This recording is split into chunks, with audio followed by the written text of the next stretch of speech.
Hello नमस्कार साथियों, कैसे हैं आप सभी। उम्मीद करता हूं अच्छे होंगे और आप लोगों की तैयारी भी बहुत जम के चल रही होगी। आइए दोस्तों, शुरुआत करते हैं, आगाज करते हैं आज के एक और नई क्लास का। और जितने भी स्टूडेंट बीए फर्स्ट सेमेस्टर का एग्जामिनेशन देने वाले बिहार के किसी भी यूनिवर्सिटी से, तो आप लोगों के लिए आज की क्लास बहुत ज्यादा इंपॉर्टेंट है। चाहे आप किसी भी स्ट्रीम के स्टूडेंट हो, चाहे आप साइंस बैकग्राउंड से हो, कॉमर्स बैकग्राउंड से हो, या फिर दोस्तों आर्ट बैकग्राउंड से हो, क्योंकि आज की क्लास कॉमन क्लास है। आज की क्लास में हम लोग एईसी पेपर फर्स्ट की क्लास करने वाले हैं। जिस स्टूडेंट ने एईसी पेपर फर्स्ट में सब्जेक्ट हिंदी रखा है, तो आप लोग पूरी क्लास को ध्यान से देखिए। आज के बाद मैं बताता हूं कि इस चैप्टर के लिए आपको कोई यूट्यूब पर दूसरी क्लास देखने की आवश्यकता नहीं होगी। देखिए, सिलेबस के अकॉर्डिंग मैं बात करूं तो यूनिट नंबर 3 हम लोग पढ़ रहे हैं। यूनिट नंबर 3 के लिए मैंने आपको 3 क्लास चैप्टर 1 से लेकर 3 तक ऑलरेडी प्रोवाइड कर दिया है। अगर आपने क्लास नहीं देखा है तो इस वीडियो के डिस्क्रिप्शन में आपको लिंक मिल जाएगा। आज के इस क्लास के बाद उस सभी क्लास को जरूर देख लीजिएगा, और मैं गारंटी देता हूं कि आपको वो क्लास देखने के बाद यूट्यूब पर दूसरी कोई क्लास देखने की जरूरत नहीं होगी। चलिए हम लोग आज के इस चैप्टर पर नजर डालते हैं। और चैप्टर है आपका चैप्टर नंबर 4, श्री राहुल संकृत्यायन। राहुल संकृत्यायन जो कि एक साहित्यकार थे भाई साहब। इन्होंने विभिन्न क्षेत्रों में अपनी रचनाएं की, इसलिए हम लोग इसे साहित्यकार के रूप में जान सकते हैं। और इसके बारे में किसके द्वारा बताया गया है, तो रामधारी सिंह दिनकर के द्वारा बताया गया है। तो चलिए हम लोग फटाफट से चैप्टर की तरफ बढ़ते हैं। चैप्टर की तरफ रुख करने से पहले मैं आपको बता दूं कि आज के इस क्लास में हम लोग सबसे पहले चैप्टर के मुख्य बिंदु पर फोकस करेंगे। इसका संक्षेपण या सारांश लिखना मैं आपको बताऊंगा। इसके साथ साथ लास्ट में मैं आपको रामधारी सिंह दिनकर का जो है जीवन परिचय भी करवाऊंगा, इनके जीवन कथाओं के बारे में भी बताऊंगा। तो पूरी क्लास में बने रहिएगा। क्लास अगर आपको अंत में हेल्पफुल लगे तो चैनल पर नए सब्सक्राइब करके नोटिफिकेशन बेल को ऑन कर दीजिएगा, अपने सभी दोस्तों को जरूर शेयर कर दीजिएगा। आइए दोस्तों देखते हैं, सबसे पहले हम लोग इस गद्य के बारे में जानते हैं। तो सबसे पहले हम लोग गद्य का एक छोटा सा परिचय करेंगे। देखिए, गद्य हमें क्या जानकारी देती है। तो क्लास के शुरुआत में ही मैंने आपको बताया है कि शीर्षक क्या है आज का। तो आज का शीर्षक है श्री राहुल संकृत्यायन। यहां पर थोड़ी सी मिसटाइपिंग हो गई है, इसको आप क्या करोगे भाई साहब, इसको नोट नहीं करोगे। मैं आपको जो बता रहा हूं आप उसके अकॉर्डिंग यहां पर लिख लीजिएगा, ठीक है, क्योंकि थोड़ी सी मिसटाइपिंग हो गई टाइपराइटर से। देखिए, शीर्षक जो है आपका श्री राहुल संकृत्यायन है। इसके जीवन कथाओं के बारे में पढ़ेंगे, या फिर कहे तो जीवन वृतांत के बारे में पढ़ेंगे। देखिए, यहां पर यह लिखा किसके द्वारा गया है, तो आप कहोगे इसके लेखक जो है भाई साहब रामधारी सिंह दिनकर हैं। ये दो बिंदु तो आपको जरूर याद रखना है। इस चैप्टर से रिलेटेड कुछ भी पूछा जाए तो आपको ये दोनों बिंदु को जरूर दर्शाना है। श्री राहुल संकृत्यायन जो कि एक क्या है, निबंध है। और किस प्रकार का निबंध है, तो भाई साहब यह संस्मरणात्मक निबंध है। संस्मरणात्मक निबंध का मतलब क्या होता है, जरा इसको समझिएगा। देखिए, संस्मरणात्मक निबंध का मतलब होता है कि यदि किसी निबंध में किसी व्यक्ति के बारे में या फिर किसी वस्तु के बारे में चर्चा किया गया हो, किसके बारे में, किसी व्यक्ति विशेष के बारे में या किसी वस्तु विशेष के बारे में चर्चा किया गया हो, तो उसे हम लोग निबंध ना कह के संस्मरणात्मक निबंध कहते हैं। ये बातें समझ में आ गई कि संस्मरणात्मक निबंध क्या होता है। चलिए, अब यह जो है चैप्टर भाई साहब जिसमें हम लोग श्री राहुल संकृत्यायन के बारे में पढ़ेंगे, रामधारी सिंह दिनकर के द्वारा इसे लिखा गया है। और देखिए, यह एक निबंध है। ये 3 पॉइंट आपको याद रखना है। अब आइए हम लोग राहुल संकृत्यायन के जीवन परिचय को जानते हैं कि इनका नाम क्या है, ठीक है, वास्तविक नाम क्या है, इनके बचपन का नाम क्या है, इन सभी बिंदुओं पर नजर डालेंगे। सबसे पहले इसका जो नाम है जिससे ये चर्चित है, राहुल संकृत्यायन है, और इसे एक अन्य नाम से भी जाना जाता है। इनके बचपन का नाम जो था वह केदारनाथ पांडे था। इसके साथ साथ इसे एक और नाम से साहित्य में जाना गया है, वह है दामोदर स्वामी। क्या है, दामोदर स्वामी के नाम से ही राहुल संकृत्यायन को जाना जाता है, जिसका बचपन का नाम केदारनाथ पांडे है। और इनका जन्म जो है 9 अप्रैल 1893 ईस्वी को पंदहा ग्राम आजमगढ़ के उत्तर प्रदेश में हुआ था। ठीक है, उत्तर प्रदेश में कहां पर, उत्तर प्रदेश में एक जिला है आजमगढ़, और आजमगढ़ में एक ग्राम है पंदहा ग्राम, जहां पर राहुल संकृत्यायन का जन्म होता है। अब इनके माता पिता के बारे में जानते हैं। तो देखिए, राहुल संकृत्यायन के माता और पिता का जो नाम है, पिता का नाम गोवर्धन पांडे है और माता का नाम कुलवंती है। इन्होंने अपने जीवन काल में कई सारे पुरस्कार भी जीते और कुछ उपाधियां भी ग्रहण की थी। पुरस्कार क्या है, तो साहित्य अकादमी पुरस्कार जो कि इसे 1958 ईस्वी में प्राप्त हुआ था, इनके विभिन्न प्रकार के रुचिकर रचनाओं के लिए। और इसे पद्म भूषण सम्मान भी मिला था, जो कि 1963 में इसे पद्म भूषण सम्मान मिला। एक उपाधि भी इन्हें मिली थी जो कि त्रिपिटकाचार्य की उपाधि थी। याद रखिएगा, त्रिपिटकाचार्य की उपाधि किसे प्राप्त था, राहुल संकृत्यायन को। और इस महापुरुष का जो निधन है भाई साहब, यह 14 अप्रैल 1963 को दार्जिलिंग यानी कि भाई साहब पश्चिम बंगाल में इसका क्या हो जाता है, निधन हो जाता है। अब हम लोग जानेंगे इन्होंने अपने जीवन काल में कौन कौन सी ऐसे प्रसिद्ध काम किए जो यह चर्चित हैं, किस लिए हम इसे हिंदी साहित्य में पढ़ने का प्रयास करते हैं, जानने का प्रयास करते हैं, इसके बारे में रामधारी सिंह दिनकर जैसे राष्ट्र कवि ने इनके बारे में बताया है। तो कहीं ना कहीं भाई साहब इसके अंदर कुछ ना कुछ खूबियां रही होगी। और वह खूबियां क्या है, तो देखिए यह जो थे एक बहुत ही प्रसिद्ध साहित्यकार थे।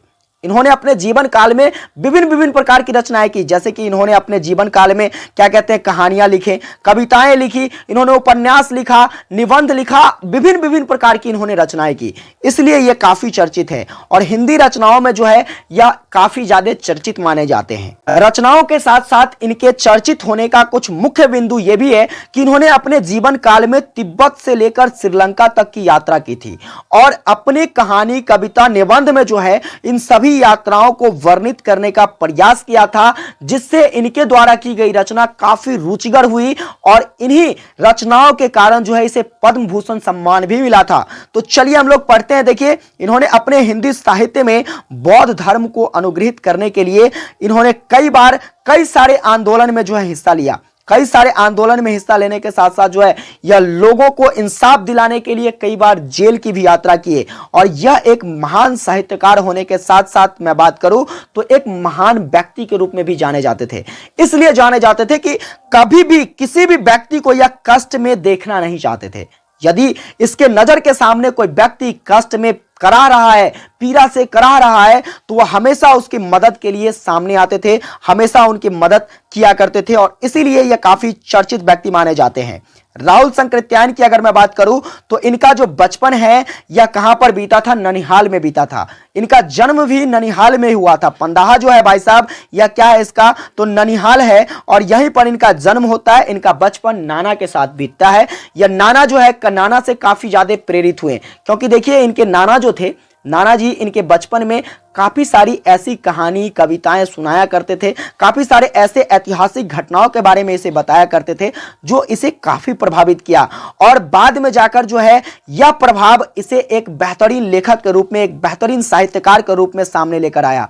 राहुल संकृत्यायन का जो बचपन है यह घर में न रहकर कहां बीता था, ननिहाल में बीता था। वहां पर इन्हें नाना से फौजियों की कहानी काफी ज्यादा सुनने को मिलती थी और फौजी की कहानी के साथ साथ जो है इनके नाना और भी कई सारी कहानियां जैसे अजंता एलोरा की गुफाओं के बारे में, झील, झरने, नदी, तालाब के इतिहास के बारे में बताया करता था, जिससे यह काफी ज्यादा प्रभावित हुए। और इतना ही नहीं, देखिए इसकी रुचि सिर्फ इतनी ही नहीं थी, इसकी रुचियों का तो वखान ही नहीं किया जा सकता है। सबसे पहले मैं बात करूं तो इसे नाना से कहानियों सुनने का काफी ज्यादा रुचि था। कहानी सुनने के उपरांत जो है इसके जीवन में काफी ज्यादा बदलाव आया। साथ ही साथ यह एक और प्रेमी थे, वह था फोटोग्राफी प्रेमी। देखिए फोटोग्राफी जो है इसे काफी अच्छे तरीके से आता था, ठीक है, इसलिए हम कह सकते हैं कि यह एक फोटोग्राफी प्रेमी था। इसके साथ साथ इसे एक और चीज से प्रेम था, वह था क्या, तो विभिन्न विभिन्न जगहों पर घूमना। इसलिए जो है इन्होंने अपने जीवन काल में काफी सारे यात्राएं की। यात्रा की अगर मैं बात करूं तो मैंने बताया आपको, राहुल संकृत्यायन तिब्बत से लेकर कहां तक की यात्रा किए थे, श्रीलंका तक की यात्रा किए थे और कई बार एक जगहों पर या कई बार गए, विभिन्न विभिन्न जगहों को देखे, वहां से कुछ न कुछ सीखा, कुछ न कुछ पाया, कुछ न कुछ चीजों को वहां से ऑब्जर्व किया और इन्हें जो है कहानियों में, कविताओं में, निबंध में वर्णित करने का प्रयास कर कहानियों को काफी ज्यादा रुचिकर बनाया, जिससे लोग जो है जब पढ़े, इसे जब अध्ययन करे तो उसे पढ़ने में मजा आए, उसे चीजों को समझने में आसानी हो सके। और वर्तमान समय की अगर मैं बात करूं तो हमारे भारत में मौजूद लद्दाख कितने बार गए थे, तो लद्दाख जो है भाई साहब, लद्दाख की यात्रा इन्होंने 2 बार करी। 2 बार तिब्बत की यात्रा भी की है। देखिए 2 ही बार नहीं, तिब्बत की यात्रा तो इन्होंने अपने जीवन काल में कई बार किया था, लेकिन मुख्य रूप से शुरुआत में अगर मैं बात करूं तो 2 बार इन्होंने तिब्बत की यात्रा की। आसपास के स्थानों के साथ साथ या विभिन्न देशों का भी यात्रा किया करते थे, जिसमें जापान, कोरिया, मंचूरिया जैसे देश शामिल है। यही 3 देश नहीं, इसके साथ साथ भाई साहब इन्होंने इंग्लैंड और यूरोप का भी यात्रा किया था। इंग्लैंड और यूरोप तो गए ही थे, इसके साथ साथ एक बार इन्होंने ईरान भी गया। कहां पर, ईरान की भी यात्रा की और सन 1936 ईस्वी में, कितने ईस्वी में, सन 1936 ईस्वी में एक बार फिर से यह तिब्बत की यात्रा की, जो कि इसकी तीसरी यात्रा थी। 2 बार तो ये पहले तिब्बत की यात्रा कर चुके थे, लेकिन 1936 ईस्वी में तिब्बत की इन्होंने तीसरी बार यात्रा की। इसके साथ साथ 1935 में वह सोवियत संघ की भूमि की भी यात्रा की, और हर जगह यह यात्रा सिर्फ इसलिए करते थे ताकि उसे नई नई चीजें मिल सके, नए नए चीजों का अध्ययन हो सके, जिससे वह अपनी कहानी कविताओं में उसे वर्णित कर लोगों को नए नए नजारे दिखाने का प्रयास करना चाहते थे। इसके साथ साथ मैं बात करूं तो 1937 ईस्वी में भाई साहब इन्होंने एक बार फिर से उस स्थान पर आ गया जहां से इन्होंने अपनी यात्रा प्रारंभ की थी, तिब्बत से। और भाई साहब देखिए, तिब्बत की चौथी यात्रा जो है इन्होंने कब की, तो तिब्बत की चौथी यात्रा 1938 ईस्वी में किया। तो ये 4 यात्राएं तिब्बत की आपको याद रखना है। ऑब्जेक्टिव क्वेश्चंस में पूछा जा सकता है कि श्री राहुल संकृत्यायन के द्वारा तिब्बत की यात्रा कितनी बार की गई थी, तो 4 बार। चौथी यात्रा कब, 1938 में। तीसरी यात्रा कब की गई थी, तो आपको 1936 में किया गया था। ये सारे पॉइंट्स को आपको अच्छे से याद रखना है। अपने जीवन काल में जो है राहुल संकृत्यायन के द्वारा विभिन्न विभिन्न प्रकार की रचनाएं की गई, जैसे कि कहानियां, उपन्यास, आत्मकथा, जीवन यात्रा, साहित्य अनुवाद, इतिहास, बहुत सारी रचनाओं को इसके द्वारा इतिहास में किया गया, जो कि काफी ज्यादा स्मरणीय है, काफी ज्यादा रोचक है और काफी नॉलेजफुल है, जिसे पढ़ने से आपको विभिन्न विभिन्न जगहों की जानकारी प्राप्त होती है, विभिन्न विभिन्न स्थलों के बारे में आपको जानकारी प्राप्त होती है, वहां के बारे में आप जान पाते हैं, वहां के कल्चर को जानने का प्रयास करते हैं, वहां के सभी चीजों से आप रूबरू हो पाते हैं। इसी वजह से जो है इनको भारत का एक बेहतरीन सम्मान जो कि भारत सरकार के द्वारा दिया जाता है, पद्म भूषण सम्मान, जो कि इसे 1963 ईस्वी में प्राप्त हुआ था।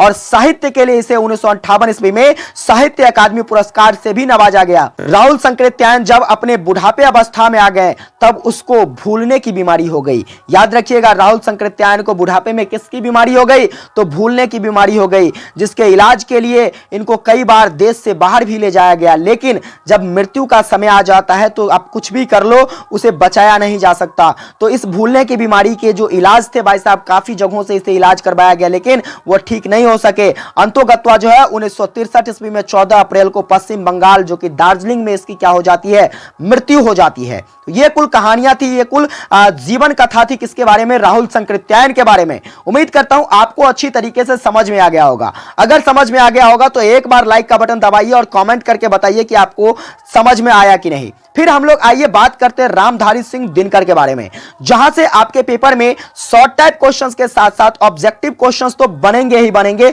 नोट कर लो। देखो, बात करते हैं रामधारी सिंह दिनकर की, तो इसका नाम जो है, वास्तविक नाम रामधारी सिंह दिनकर है, जिनका जन्म 23 सितंबर 1908 ईस्वी को सिमरिया घाट, बेगूसराय जिला, बिहार में होता है। याद रखिएगा, रामधारी सिंह दिनकर का जन्म सिमरिया में होता है, जो कि बेगूसराय जिला में है। ठीक है, इतने बातों को याद रखिएगा। और इसे राष्ट्र कवि का श्रेय प्राप्त है। रामधारी सिंह दिनकर को क्या कहा जाता है, राष्ट्र कवि कहा जाता है, और इसका उपनाम जो है दिनकर है। ठीक है, ये सारी बातें याद रखिएगा। रामधारी सिंह दिनकर के पिताजी का नाम जो है यह बाबू रवि सिंह, और इनके माता का नाम मनरूप देवी है। अगर मैं बात करूं रामधारी सिंह दिनकर की, तो इन्हें भी कई सारे पुरस्कार प्राप्त थे, जैसे कि साहित्य अकादमी पुरस्कार जो कि 1959 ईस्वी में प्राप्त हुआ, पद्म भूषण पुरस्कार जो कि 1959 ईस्वी में मिला था, और एक इंपॉर्टेंट जो कि ज्ञानपीठ पुरस्कार 1972 ईस्वी में जो है रामधारी सिंह दिनकर को प्राप्त हुआ था। यह आधुनिक काल के कवि माने जाते हैं, जिनका मृत्यु कब होता है, तो रामधारी सिंह दिनकर की मृत्यु 24 अप्रैल 1974 ईस्वी को मद्रास यानी कि चेन्नई, तमिलनाडु में इसकी मृत्यु हो जाती है। अब सबसे इंपॉर्टेंट पॉइंट जानेंगे रामधारी सिंह दिनकर से संबंधित, जिसे आपको नोट करके रखना है। देखिए, रामधारी सिंह दिनकर की अगर मैं बात करूं तो इसकी कुछ प्रमुख रचनाएं जो कि आपसे पेपर में ऑब्जेक्टिव के रूप में पूछा जा सकता है, पूछ लिया जाए, कुरुक्षेत्र किसकी रचना है, तो रामधारी सिंह दिनकर की है। रश्मि रथी, उर्वशी, हुंकार, संस्कृति के 4 अध्याय, परशुराम की प्रतीक्षा और हाहाकार, ये सभी पॉइंट्स आपको रट जाना है, चाहे जब जैसे याद रखो, लेकिन रख लो, क्योंकि यहां से ऑब्जेक्टिव क्वेश्चंस पक्के पूछे जाएंगे, इसकी पूरी गारंटी है। और जितने फैक्ट्स मैंने आपको बताया है, आपको इन सभी फैक्ट्स पर अच्छे से कमांड कर लेना है। अगर नहीं हो पाता है तो इस वीडियो को आप 3 से 4 बार देखिए, 5 से 6 बार देखिए, जितना बार देखना है आप देखिए, लेकिन हर एक पहलू को जो है आप अच्छे से कवर कर लीजिए। दोबारा आपको किसी क्लास को देखने की जरूरत नहीं पड़ेगी। अगर यह क्लास आपको हेल्पफुल लगी हो तो अपने सभी दोस्तों के बीच शेयर कीजिए। चैनल को एक प्यारा सा सपोर्ट दिखाइए, सब्सक्राइब नहीं किया सब्सक्राइब करके नोटिफिकेशन बेल को ऑन कर लीजिए। सेशन को एक प्यारा सा लाइक करके अपने सभी दोस्तों को जरूर शेयर कर देना, और एक प्यारा सा कमेंट करके बताना कि क्लास आपको कैसी लगी। विशेष आप लोगों से मिलते हैं अगली क्लास में, तब तक के लिए जय हिंद, वंदे मातरम।